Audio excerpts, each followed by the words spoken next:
Welcome back. Well, this year's mortgage rates rose to the highest levels we've seen in 23 years. Many would-be single-family home buyers were pushed out of the market and decided to rent instead.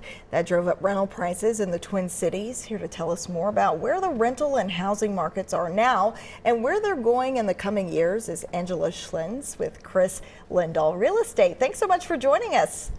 Yes, of course. Thank you for having me. For sure. So did mortgage rates cause an increase in rental prices? Yeah, over the past year, many potential home buyers have been waiting for those mortgage rates to go down, and we have seen an increase in rent. Another factor of that is that the baby boomer population is moving into retirement facilities, and these units are often more expensive than the average rental because of the additional services that they provide. That's really interesting. So let's get to the big picture here. How is the housing market doing here in the Twin Cities? Of course, we saw it boom during the pandemic. Has it cooled at all? Are we leveled now between buyers and sellers? Yeah, we did see a massive spike during the pandemic, and then a decline.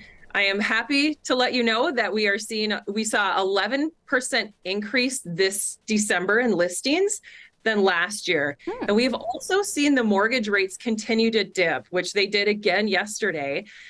So it is pushing more buyers and sellers onto the market. And I see that 11% increase in listings is really going to do us some good in the first quarter here of 2024. So for people that are looking to buy their home for the first time and they're wondering what kind of support is there for me, what kind of assistance is there for me, what can you tell those folks? There are different lender programs available. One of the most popular right now is called a 2-1 buy down.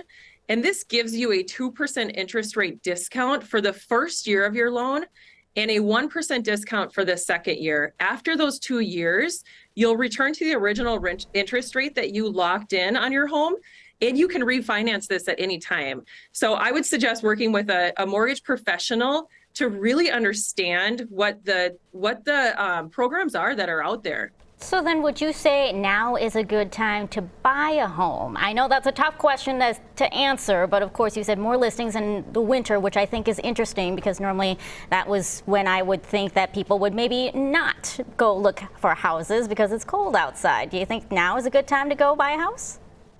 Well, I will definitely say there'll be less competition this time of year because people typically in Minnesota don't want to move during these winter months.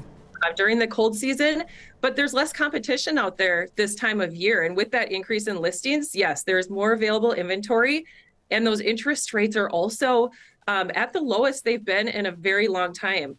So taking advantage of both of those things could really serve buyers well. It is, of course, still a seller's market with lower than normal inventory, but it is a good time for buyers as well.